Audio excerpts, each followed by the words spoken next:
Welcome back to The Long Way Home. I'm your host, Josh Bearheart Hawk, and it's been a while since I've recorded one of these. I had originally intended on making this podcast, obviously Patreon only, but also like once a week, once every couple of weeks, at least once a month minimum.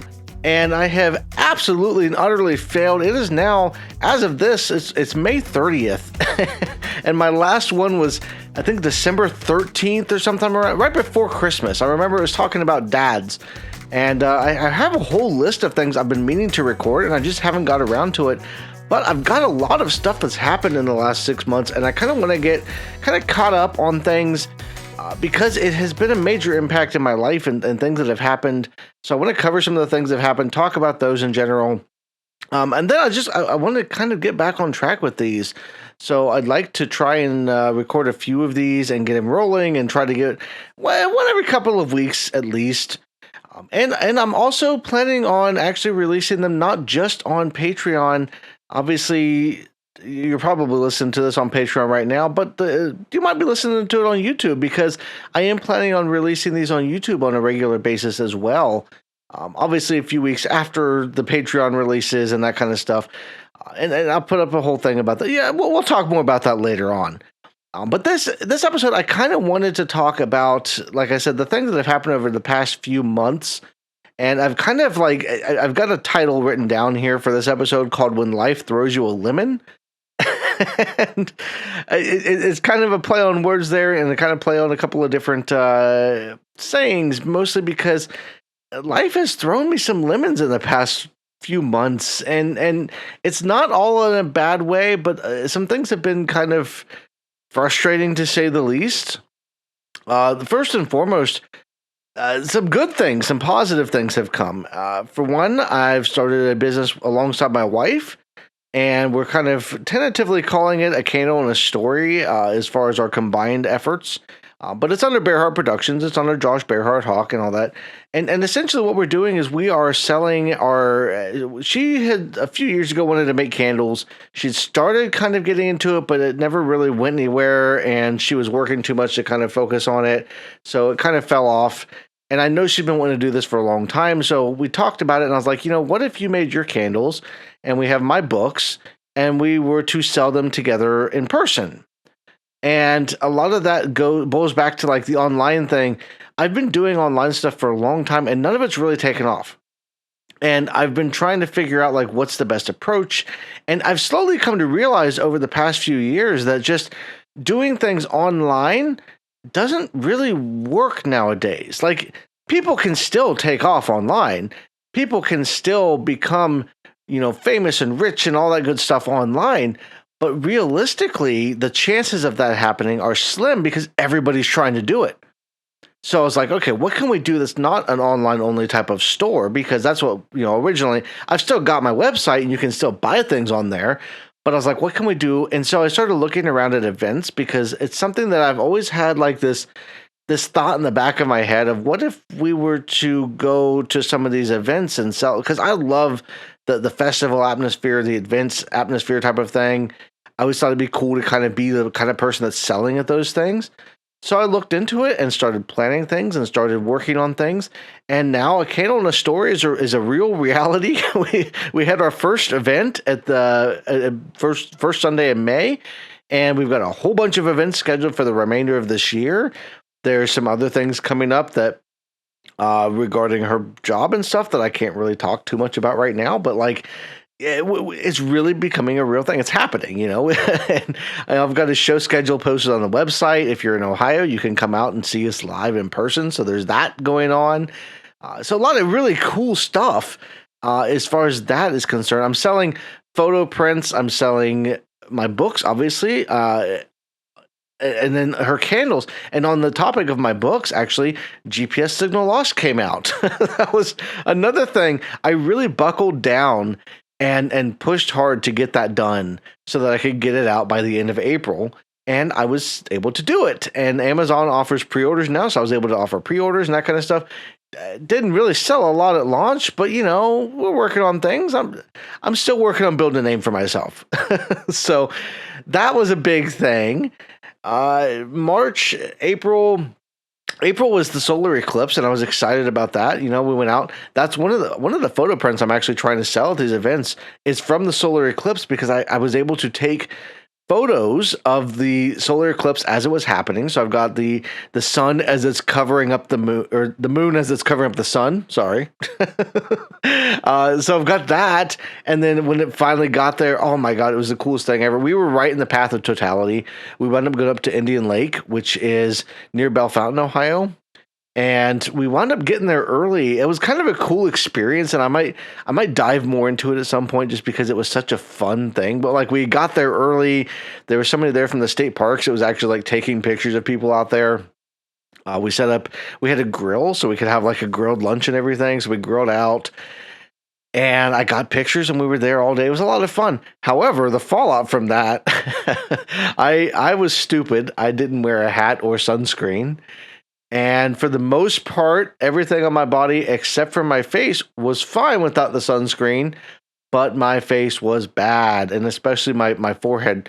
My forehead was burned horribly, and I was down for the majority of the next like 3 weeks because of the sunburn. How bad it was. It was easily a second degree burn, probably. It was bad, and to top it all off, I had an ear issue where I couldn't hear out of my ear, and there's a lot of pain in there. That wanted to be the whole thing. It was a mess for basically most of April. But I made it through, recovered from that, and got into May, so we started this business and everything. If you follow me on YouTube, you would have noticed that around the time of the eclipse, my videos kind of dropped off the face of the earth. I had been doing videos on a pretty consistent basis. I had a nice little formula going, and I was recording kind of vlog style, sit back and talk to the camera kind of videos, and about different topics. Some politics, some just random whatever came to mind. And realistically, I kind of took a look in the mirror, and I was like, do I really want to keep doing this? Is this what I really want to do with my life? And especially for the fact that like things weren't going well, things weren't taking off. And I was like, I could share this kind of stuff. I could keep doing this stuff, but it's not going anywhere, and I'm not happy. And first and foremost, I need to be happy. And so I decided at that point, I'm like, you know what? I'm going to make a change. And I went on my YouTube channel, and I removed everything that is not legends and tales or stories. And I have dedicated myself now to I'm making Legends and Tales videos on YouTube, and that's the only thing that's going to go on YouTube outside of these podcasts. I'll put these podcasts on YouTube as well. But, they're going to be Legends and Tales. They're going to be things that I'm sticking out there as, just a thing that I really, really want to push. And that's what I love to do. And mostly what freed me up to do that is the fact that, like, I don't care about making money off of YouTube anymore. And, to say that, a lot of people will hear that and they say, oh my God, you were only doing YouTube to make money. I was doing YouTube because I enjoy making stuff. I'm creative, I love doing that kind of stuff. And yes, I wanted to make a living off of doing that. And I realized that, that's not really working for me. That's not something that I'm going to be doing long term. It's not something where I'm going to be making an income. And so I got to stop. I've got to pivot. So I started focusing on this business and selling candles and books and all that kind of stuff, and the photo prints that I've got. So I've focused on that, and that's become my job. My day job is now a candle and a story. It's writing, it's getting stuff and going to events. Like I said, we've got events scheduled for the year. So we've got all of that going on. A big thing that kind of that did hit me, and I kind of brushed this off a little bit. I tried not to think too much about it, because my last podcast, like I said, was talking about dads, and I had mentioned, I think I'd mentioned in that podcast that I had recently, in the past couple of years, kind of started having a better relationship with my adopted dad, and he cut me loose and decided he didn't want to talk to me anymore, following one of the political videos that I had made. In a YouTube comment, no less. It wasn't even like he called me or texted me. We had a great conversation the Friday before that and then the Monday, a video came out that he just didn't like. He was watching my videos, hit a point that he hated, and said, "You know what? Have a great life. I'm done." And I was like, okay. And it kind of showed me like, okay, maybe this is a bad relationship. Maybe I had it in my mind that it was going to be a better relationship. Uh, if nothing else, it's kind of got me in a situation where I'm like, you know what? I want to make sure that I am a better dad to my kids than any father figure or dad that I ever had. And that includes like my biological father, who called me like 2 days after that. After my adopted dad had kind of dropped me, my biological dad called me and wanted to like get back in my life. I'm like, you know, I've had it with father figures. I'm done. All right, y'all can just go screw yourselves. I'm out, because I don't want to play these games, these emotional games, because for me, family has always been a thing that you get to pick your family. You know, a lot of people don't like to think about it that way, because they think, well, you know, you were raised by these people. No, screw that. You get to pick your family. You pick who's in your life. And if you don't want somebody in your life, then get them out of your life. You know, that goes for every situation that you might wind up in. If you don't like, if your parents are assholes, you don't have to spend time around them. If your siblings are that way, whatever the situation happens to be, you know, my family has always been scattered, at least since my mom died. And it's gotten worse in the past few years, to the point like I have occasional contact with one of my brothers. We talk every once in a while. We aren't overly close, but, you know, we still keep up with each other. And that's about it. My other brother doesn't talk to me anymore. My sister, who I had I thought a decent relationship with, has kind of cut me out, doesn't want to talk to me anymore. It's just, I'm like, I'm going to move on. I'm going to move forward. And, you know, part of that was I wound up going, I joined. I don't know, started. A buddy of mine started a group, kind of a recovering from religion type of thing. And they were doing coffee meetups once a month. And so I've been going to those coffee meetups. They haven't done one. They don't have one scheduled for June, but, you know, I think in March, April, May, I'd gone up there. And that's actually how I found out about some of the shows that we're attending, that my wife and I are going to this summer. But getting to know people, and there's some great people that I've gotten to have conversations with and know. And it's been so good to get out of the house and talk to people, even when we disagree, because the group itself is a very dynamic group. There's a lot of variety to it. And we have various opinions on different things. And it's been cool to have those conversations with people that I disagree with or disagree with me, and be able to just kind of agree to disagree, and actually not hate each other for our differing opinions. And that's kind of, you know, why I do what I do on as far as social media is concerned, and Facebook and here at the podcast and stuff like that, is trying to promote that idea of, like, you know, having difference of opinion isn't a bad thing. And you should be able to talk to each other, and you should be able to get out there and do that kind of stuff. And not get mad at people. You need to separate the people from the ideas. So that was another big thing that's happened in my life. You know, around the time of the last podcast in December, I was streaming. I was doing gaming. Thought that was going to be a thing for a while. But that's exhausting. You know, the more I streamed, I was trying to do it on a pretty consistent basis. I had a full schedule that I was following and everything. And honestly, it hit the point where I was just like, you know, I'm not having fun with this. I'm not enjoying this. I'm getting burnt out. Partially, it was having trouble getting people to view in the first place, but also, like, just when you start playing games for something other than fun, when you feel like you have to do it on a schedule, that's when it gets kind of irritating. You know, it's not as fun anymore. And that was kind of my view with the YouTube channel and the videos I was trying to make and everything as well, because, like, all of that stuff, I was forcing it. I was trying to force myself into these things and to do these things. And then when I kind of released it and said, you know what, I'm not doing this anymore, I felt so much better about it. You know, I've been enjoying myself a lot more, and especially with this business, I feel like I'm more, you know, I've got control over how things flow.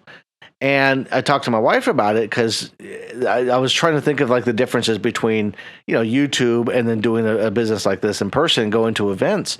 And I was like, you know, the biggest difference is, if you put a video up on YouTube, you could have the best video in the world, the highest quality video in the world, and you don't have any control over who sees it.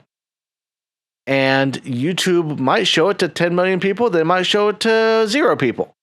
You know, it's all algorithm based, and yeah, there's some search traffic in there if you're lucky enough to hit on the right keywords. But realistically, it's algorithm based, and you got to hope that you get shown to enough people and the right people. Whereas if you're going to like these events, I told her, I said, basically think of the tables at the events kind of similar to the YouTube channel, except that the YouTube channel table is there's a screen up in front of your table, and sometimes it'll get moved back, but it's very rare. There's a whole group of people out there looking around to find tables, and sometimes they'll open up the screen. Every once in a while, you get a person that peeks behind it, but for the most part, they're all just kind of standing out there waiting for screens to open. And our live events when we're out there are everybody sees us, and we've had even the first event. It was an event in Mount Vernon, the town I grew up in. But the thing is like nobody knew what was going on. So we show up, we set up. There's a bunch of other vendors there, and we got a decent number of people over. There was probably, if I had to estimate, I didn't count, but like probably 40 or 50 people that stopped by throughout the day, meandering through. And every single one of those people were like, oh, I didn't know there was an event going on over here. I just saw the tents and thought I'd come over and see what was up. So, of course, we were like telling everybody, like, yeah, it's an event. It's monthly. It's the first Sunday of every month. You can come out and check it out. And hoping that, that'll help pick it up in June. I'm looking right now at the June the forecast, because like I feel like the weather is kind of conspiring against us for that. And for June 2nd, which is the next one, the forecast at the moment's not looking fantastic, although it's supposed to clear up in the afternoon. And that was the same thing the first one too. It kind of rained in the morning. We had a shower pass in the early afternoon, but then it turned out to be a beautiful afternoon. So I'm hoping, crossing my fingers, that this turns out at least close to that, if not better than that. But that's kind of the gist of like what happens when you do with events outdoors and stuff. You got the weather to deal with, but we've invested and we put a bunch of time and money and effort into getting this up and running, and I'm really confident about where it's going. And that's why I feel like I can be free to kind of do these podcasts and the Legends and Tales videos. I released a Legends and Tales video early May. I don't have it in front of me. I don't remember which day it was. It was a Friday in early May. And I was so excited about that one, just because it was one that I've had for a while and wanted to put out, but I hadn't really dug into the research, and so I finally put it out there, and I loved doing that so much. And I can't make any promises as far as schedules. I'll put out a Legends and Tales video whenever I feel like it, whenever I get the chance to, because YouTube's on the back burner. It's a fun project as a side thing now. And I think that's going to help the quality. It's going to help me enjoy doing it more. And it's going to be a situation where I don't feel quite so pressured to put things out, because if I never make a penny on YouTube, I never make a penny on YouTube. I've got one person on Patreon that has been supporting me since the very beginning. Wooly Bully, shout out. They have been supporting me for the last 2 years plus that I've had the Patreon up, and oftentimes at a very, very high tier. Other than that, like, I haven't made any money off of YouTube, and so if I never make a dime off of YouTube, I don't want that to matter. I want to be able to say that the show that I'm doing, these events that we're doing, and these candles and these books and stuff like that, I'm able to get out there and do those things. And that's what I want to be known for, because that's where I think I can really do well. It's a full-fledged business run in a way that a business should be run. And that kind of takes me into thinking about the YouTube channel, the online presence versus in-person presence, because I've thought about that a lot lately. And it's been something that realistically, I did a blog post talking about it a little bit too, is the online stuff. I feel like online is kind of dying. And I don't mean that in the way of like people aren't using the internet anymore. I mean that in the way of there are so many bots and so much AI out there that you can't really trust what you see online anymore. You don't know if it's people created, human created, or AI created. For some people that doesn't matter, for others it does. But the internet has become such an integral part of our lives in the past 20 years that, like, to think of it in a way that there might be more bots out there than there are people, that there might be more posts and things like that are created by AI than are generated by human beings. I think that in the next probably 3 or 4 years, we're going to see a dramatic shift where I think a lot of people are going to start saying, you know what, I want to buy local. I want to buy in my community where I know where the people are, where I know where things come from. You won't see that shift necessarily maybe in the bigger cities and that kind of thing, but I think in the more rural areas, and I live in kind of a rural area of Ohio. And so I kind of get that feeling and that shift from people, and especially like the event that we were at and talking to other people that are going to these events, like that's the feeling in general that people, they don't trust what they see online as much anymore. And that's why I think, like, especially when I'm trying to sell GPS Signal Lost or Legends and Tales or the journal, like when I'm putting those out there, people are hesitant to even click on them, to even look at them, because you don't know what you're going to get. If you don't know the name of the person, if they're not already famous, already popular, people hesitate to click on that kind of stuff. Whereas people in person are picking up the books, they're reading the back covers, they're more willing to purchase things because they're in person. And I'm seeing that. And I'll talk more about that in future episodes when we've had a few more shows under our belt, because I think that's a great topic for an entire podcast on its own. Just the general in-person versus online type of stuff where you have more control in person. When you set up a storefront, even, you have a storefront there. And you set that up with the intent of, like, where the traffic's going to be. And you can't do that with a YouTube channel or a Facebook page or that kind of thing. Online, you don't know where the traffic's going to be. And I've had people like, oh, well, you should sell on Etsy. You should sell on Shopify. I'm like, that doesn't make any sense either. Or Amazon. My buddy said, why don't you sell on Amazon? I'm like, because if you're on Amazon or Shopify or Etsy, you're competing with millions of other people doing the same thing.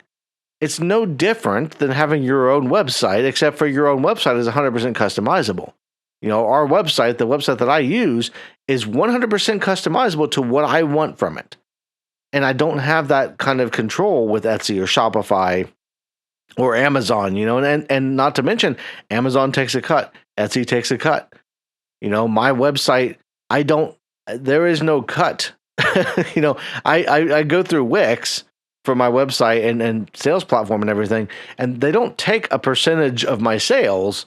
There is the standard credit card fees when people use a credit card, but if they use cash, for instance, there's no fee there.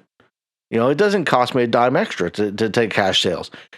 And that's where, for me, I wanted that control. And that's all stuff that I really want to cover in depth in their own separate podcast. But I wanted to use this as an opportunity to kind of pick back up where I left off and move forward a little bit and get something out there that's new, that I get back in the saddle, because I love doing these podcasts. I love the audio stuff. I love sitting down and actually recording it and editing it and all that kind of stuff. I enjoy all of that. And so, getting back into the podcast, the Legends and Tales, those two things I think are going to be things that I'm going to enjoy doing. And I want to do on, like I said, whenever I get around to it. The podcast, for instance, I'd like to do once every couple of weeks. Legends and Tales, if I can, once a month. It just depends on how busy I am. But I want to give them the love that they deserve. I don't want to just shove an episode out to shove an episode out.